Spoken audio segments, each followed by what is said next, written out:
Morning, and welcome back to Mull. Another beautiful day. Quite used to this now.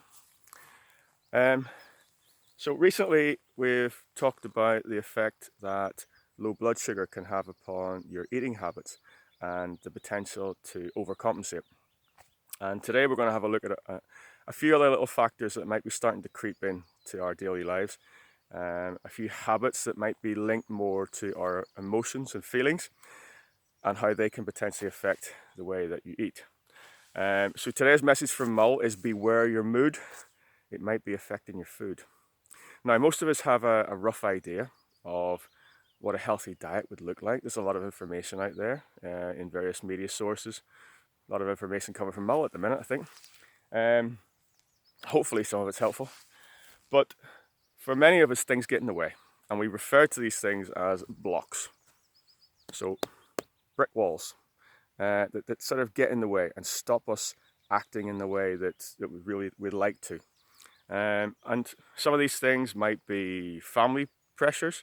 It might be cooking for other people. It might be stress and anxiety. A lot of that around at the minute. It might be our hectic lifestyles. We're in a hurry all the time, so we don't take time to either plan what we're going to eat, or maybe to cook what we'd really like to eat, and we just go for a quick fix. It might be boredom. It might be laziness as well. I've got to be honest. It might be lack of choice, but I think most of the supermarkets are getting back to some semblance of normality in terms of what they have. Um, so there are many blocks that might get in the way linked to emotions or feelings or responsibilities, and these can have a profound effect on our eating habits, and they can derail us a little bit. So it's important that we're aware of that and maybe start to log that, because we are in week 4, for some of us week 5 of lockdown. And for many of us, and I've spoke to many of you on the phone, I know that you're developing really good habits. A lot of you are seeing your daily excursion outside as almost like a prescription, which is fantastic. It's exactly what we want you to do, that you feel that you have to get out and get your walk in, or get your cycle in, or do your gardening, or whatever it is that you're doing. And I've been so impressed actually with your attitude to this. It's been quite uplifting.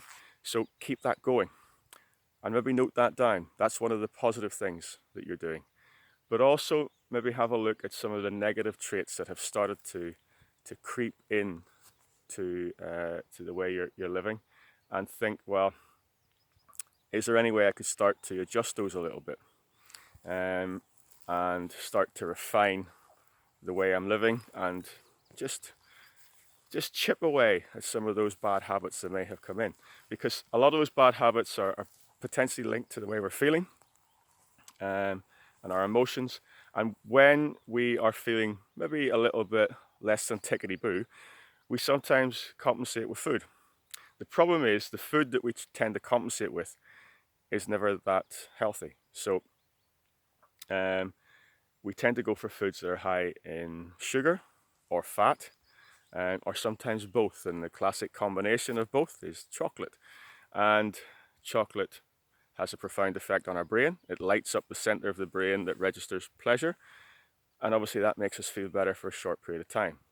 Often many of us then feel a bit guilty afterwards, and that can start to bring us down afterwards. But our brain remembers that short-term fix, and we can keep going for it.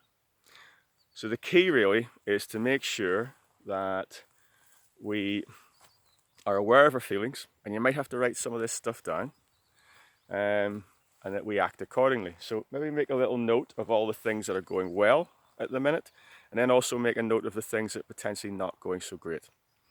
And be aware that there's 2 different types of hunger really. Stomach hunger is proper, your body sending you a signal that you need food. And mouth hunger is linked more to our emotions and our feelings. That noise you just heard wasn't me. That was a car going across a cattle grid. I promise. There you go. So we would need to be careful that we're not using food to try and cover up our emotions, because that's not going to make the problem go away. So what we could do with is some distraction techniques. And I know a lot of you have been doing a lot of DIY, a lot of gardening, a lot of stuff that you can do around the house, and that's fantastic. Please keep that up. If you're struggling though, let's note down when the times are. For a lot of people it's in the evening time. I know a lot of you are leaving your outdoor walks to like midday or somewhere mid-afternoon because it breaks the day up a little bit for you. And I think that's a really good idea as well. But identify the danger zones and maybe identify danger people. There might be some people that are living with you who health and fitness is not the top priority, and they may be derailing you a little bit, and you might need to maybe have a word with them and explain that you need their support. So if they're getting the pizzas out every night, then that's going to make things very, very difficult, for example. But identify danger times and try to think of ways around that. Think of distraction techniques. So if that's in the evening, for example, you might want to go for a bath. You might want to take up drawing, painting, lots of the hobbies that I've heard about.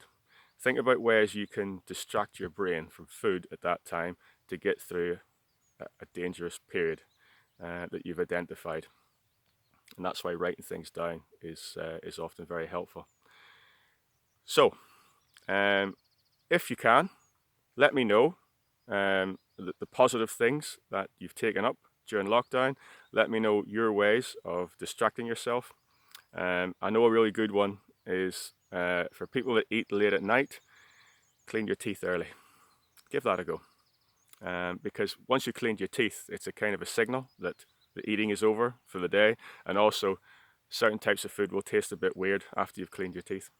So maybe clean your teeth a bit earlier than normal, and then that's a sort of signal to the brain, hopefully, that eating is over for the day. Give it a go, see if it works, let me know. If you're watching this on the YouTube channel, please guys, try to subscribe.